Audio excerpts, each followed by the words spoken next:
Agora estamos gravando a live sobre jejum bíblico. Qual é o jejum que agrada a Deus? E aí falamos que o primeiro ato de abstenção de alimento na palavra de Deus foi em Gênesis 2, 16, 17, quando Deus proíbe Adão de comer do fruto da árvore. Não é o primeiro jejum, mas é o primeiro relato de abstenção de comida. E o primeiro jejum temos como o jejum que foi feito por Moisés no Monte Sinai. Lembram quando ele subiu para pegar os 10 mandamentos? E aí ele relata 40 dias sem pão e sem água. Foi o primeiro jejum bíblico. E aí, qual é o primeiro jejum que foi obrigatório para o povo de Deus? Lembrando que a nossa live não é jejum para emagrecimento, tá, meninas? Essa é uma live cristã. Se você for cristã e quiser aprender um pouco mais, a gente está falando sobre qual jejum que agrada a Deus. E também vamos falar daquele que não agrada, tá bom? O primeiro jejum, gente, obrigatório ao povo de Deus e oficial para o povo, está relatado lá em Levítico 16, de 29 a 34. Quem quiser anota aí, onde ele fala a seguinte expressão: afligireis as vossas almas. No versículo 29. Afligireis as vossas almas. Inclusive, aqui nesse versículo que é baseado em Yom Kippur. E aí, gente, como que a gente sabe que esse afligireis as vossas almas, Eliara, significa jejum? Porque realmente aqui nesses versos eles não falam jejum. A gente vai ali primeiro para a prova bíblica, tá? Qual é a prova bíblica? É a Bíblia explicando a própria Bíblia, tá? Então, a gente tem ali, por exemplo, vamos pegar os textos paralelos, ok? Em Salmos 35, 13, a gente vai ter a seguinte expressão: humilhei a minha alma com jejum. Então, a gente tem aí, nesse salmo, a prova de que humilhei a minha alma. Aí você retorna lá no verso 29 de Levítico, que fala: afligireis as vossas almas. Nós temos Isaías 58, 3 e 5, que ele fala o seguinte: por que jejuamos nós? E aí mais para frente, por que afligimos as nossas almas? Ou seja, o afligir a alma significando jejum, novamente, tá? Aí a gente vai para a prova histórica. Qual que é a prova histórica? A gente tem ali na enciclopédia judaica o Levítico 16, 29 como sendo o único jejum da lei mosaica. A gente tem, eu vou compartilhar com vocês uma obra, um artigo muito interessante, que é o artigo da Mira Bauberg. Esse artigo é muito interessante, o nome dele é A Garganta Animalesca e a Alma Divina, reinterpretando o sacrifício no Midrash Levítico Rabá. Ela faz uma conexão muito interessante sobre o fato de que o sacrifício a Deus significa renunciar o próprio alimento. Então, os sacrifícios de animais a Deus eram uma forma, vocês lembram que tinha todo um ritual e várias características desse animal, certo? Eu lembro que muito lá atrás, antes de fazer qualquer tipo de estudo, quando eu lia essas passagens, eu falava: nossa, mas por que um animal tem que ser tão perfeito assim? E aí eu pensava: nossa, se fosse numa época como agora, né, trazendo para o agora, eu acho que a gente ficaria com muita dó de pegar um animal nosso que serviria para o nosso alimento, né, e sacrificar esse animal a Deus, entregar. E uma prova disso é lá em Caim e Abel, lembram? O quanto foi difícil para Caim entregar realmente, né, uma oferta que realmente valesse a pena, entre aspas, para Deus. Renunciar o próprio alimento era um sacrifício, certo? A palavra de Deus nos ensina isso. E, ao mesmo tempo, o jejum seria justamente um sacrifício da alma.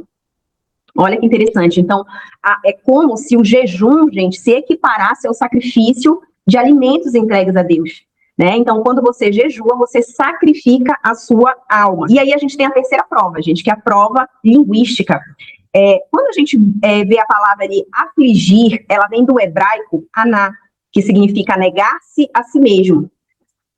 E quando a gente vê a palavra alma, ela significa nefesh, em hebraico, que significa ser vivente. Ou seja, negar o apetite é negar o nefesh. Fazer jejum é como se você estivesse negando a sua própria alma como um ser vivente. Você está entregando isso para Deus.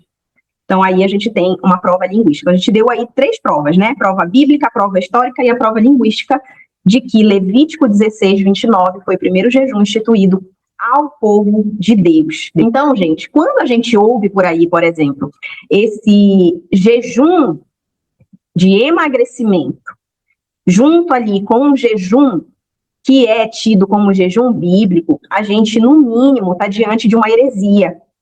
Porque dentro da palavra de Deus não há essa intencionalidade como sendo algo que agrada a Deus dentro do jejum, tá?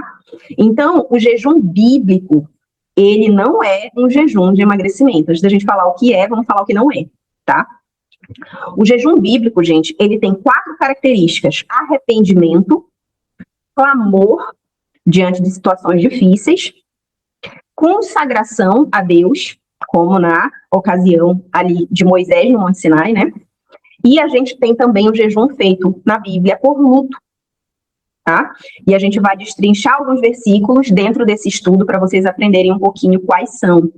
Bom, eu trouxe uma curiosidade muito interessante para vocês, que é sobre o jejum de Jezabel. Vocês já ouviram falar? Jejum de Jezabel? Lá em 1 Reis 21, 9. Por que eu fiz questão de trazer isso aqui para vocês?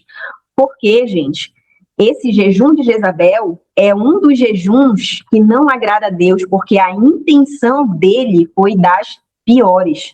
Foi uma armação que Jezabel fez para um homem de Deus, né? Não sei se vocês lembram da história sobre a vinha de Nabote.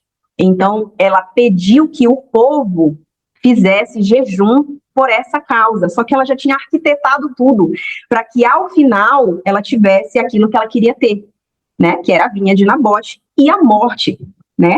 Vamos ler? Está lá em 1 Reis 21, 9. Esse aqui eu quero ler com vocês, que é muito interessante, ó.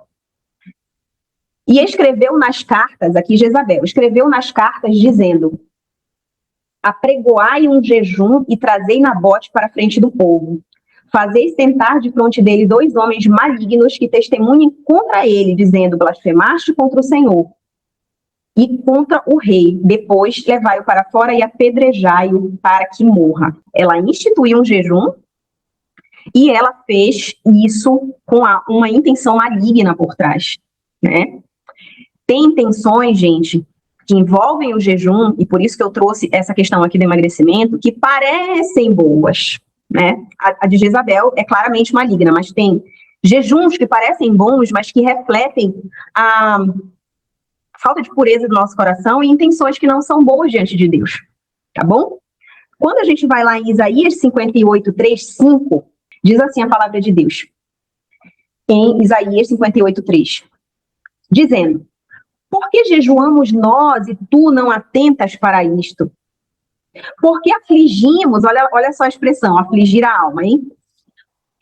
Afligimos a nossa alma e tu não levas em conta. Eis que o dia em que jejuais, cuidais dos vossos próprios interesses. Olha só, eis que jejuais para contendas e rixas e para ferir com punho iníquo. Jejuando assim como hoje, não se fará ouvir a vossa voz do alto. Seria este o jejum que escolhi? Aqui é Deus dizendo que o homem um dia aflija, olha o aflija novamente, aflija a sua alma, incline a sua cabeça como junco e estenda debaixo de si pano de saco e cinza. Chamarias tu isto de jejum e dia aceitável ao Senhor? Porventura não é este o jejum que escolhia? E vem 2 pontos. Que soltes as ligaduras da impiedade, desfaças as ataduras da servidão, deixes livres os oprimidos e despedaces todo o jugo. Porventura não é também que repartas o teu pão com o faminto e recolhas em casa os pobres desabrigados, e se vires o nu, cubras e não te escondas do teu semelhante? Então romperá a tua luz como a alva, a tua cura brotará sem detença, a tua injustiça irá diante de ti, e a glória do Senhor será a tua retaguarda. Vamos ler até aí. Gente, o que está dizendo aqui esses versículos? Que Deus se agrada de todas essas atitudes, desse coração, dessas obras. Vamos resumir? Amar o nosso próximo, respeitar o nosso próximo, agir com generosidade, ter Deus como o centro de tudo. Ele fala aqui de cura. Quantos de nós hoje andam em busca de cura?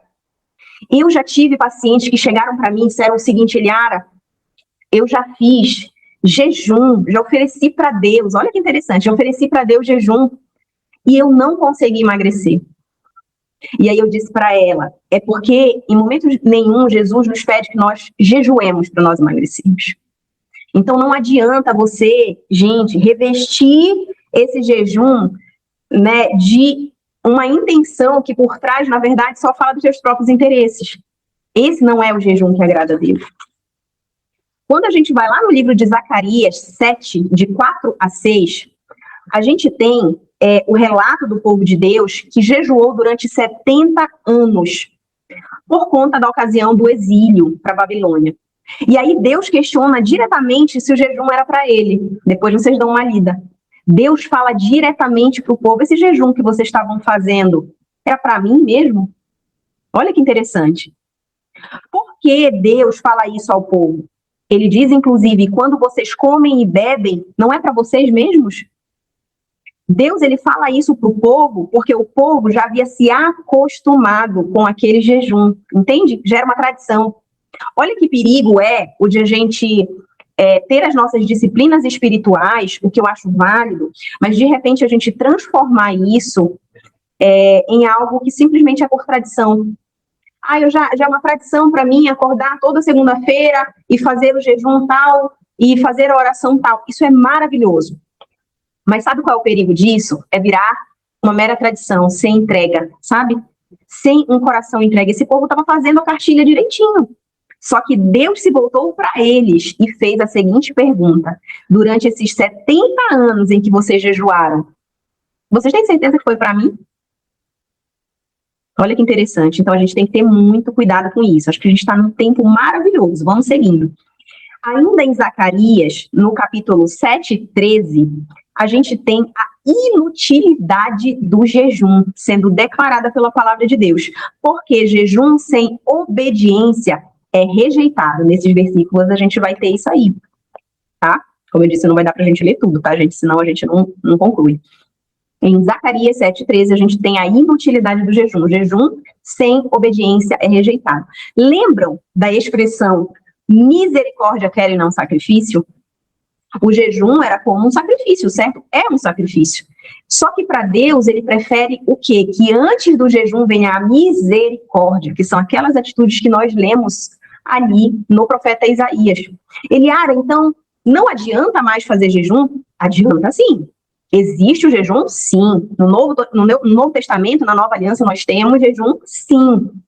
Só que Deus sempre coloca o jejum junto com essas outras boas intenções do nosso coração, com essas boas obras, com a pureza da intenção do jejum, que a gente já vai finalizar falando quais são. No material que eu vou entregar para vocês, que vocês vão precisar me chamar no privado, tá bom? E vão falar a palavra-chave. A palavra-chave, gente, eu escolhi Isaías, tá? A palavra-chave é Isaías. Você vai ver no meu privado, Eliara, assistir a live, a palavra-chave é Isaías, e eu quero receber o documento por escrito de tudo que você falou para eu poder ver direitinho depois os versículos. Na verdade, o documento vai ter algo a mais, tá bom? Anote aí, Mateus 6, 16 a 18. Jesus, ele vai falar do jejum exibicionista, tá? Então, o jejum, gente, que não agrada a Deus é aquele jejum exibicionista. Qual o jejum que agrada a Deus? É aquele que você faz entre você e Deus. Aqui é aquele em que ele fala que que os fariseus jejuam e ficam com aparência triste, sabe? Que demonstram, que, andam tristes para que todo mundo veja que eles estão jejuando. Esse é um jejum exibicionista, né? A palavra de Deus, Cristo condena esse tipo de jejum. Lá em Lucas, capítulo 18, ele vai dizer o seguinte, que não é correto o jejum como uma autoexaltação. Lembram daquela história onde o fariseu se orgulha de si mesmo? E aí ele fala, eu jejuo 2 dias na semana, né? E aí ele se compara com aquele publicano, né? E aí no final das contas Jesus demonstra que aquele publicano está muito mais certo, né, do que o fariseu. Ou seja, a Bíblia condena o jejum como uma autoexaltação. Olha, eu sou uma pessoa que jejuo demais, porque eu jejuo sempre. Sabe aquela pessoa que faz questão de todo tempo falar? Lá em Tiago 4:3, Fala também sobre o jejum por motivos próprios. E é aqui que se encaixa esse jejum de emagrecimento. E aqui deixa eu puxar um link para vocês, gente. Existem provas científicas de que o jejum, ele faz bem para o organismo, tá? Se bem orientado, nos horários corretos, com o início correto, com a quebra pela alimentação correta, o jejum, cientificamente, ele é adequado para determinadas pessoas, em determinadas situações, traz benefícios, tá? Não estamos desdizendo isso aqui. O que nós estamos aprendendo é qual o jejum bíblico realmente, qual é aquele jejum que realmente é uma conexão com Deus. Então, quando a gente fala aqui de motivos próprios, aqui em Tiago 4,3, é quando ele diz: pedis e não recebeis, porque pedis mal, porque só pensam nos seus próprios interesses. É aquela pessoa que fala assim, aí por isso que eu falo que entra aqui, né, o jejum do emagrecimento. Não, mas eu não faço jejum para emagrecimento, o meu jejum realmente é para Deus. É aí quando você entrega o seu jejum para Deus, você corre lá na balança para ver o quanto que você emagreceu. E aí ali você está revelando que, na verdade, o teu jejum não foi para Deus, foi para e visando os teus próprios interesses. Então, a gente tem que ter cuidado com isso. Na nova aliança, para a gente finalizar, minhas irmãs, na nova aliança, o jejum é comunhão com Deus. É alinhamento das nossas vontades com as vontades do Pai. Não é barganha, é consagração e não é um ritual.